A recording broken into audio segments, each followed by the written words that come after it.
I'm back. I want to show you my greens. I have collards and I have added cabbage to the collards. I have my neck bones and some smoked turkey in there, and I'm going to add my bacon in. And when it is all done, I will come right back. Let me pause right here.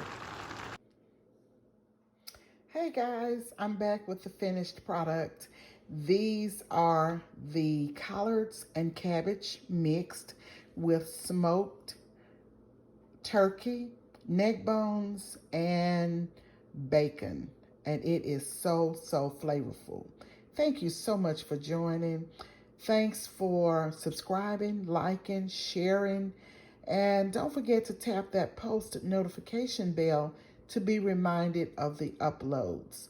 Here it is. It is so delicious, y'all. I just wish you could be here to taste them. I will talk to you on the next exciting video. Bye now.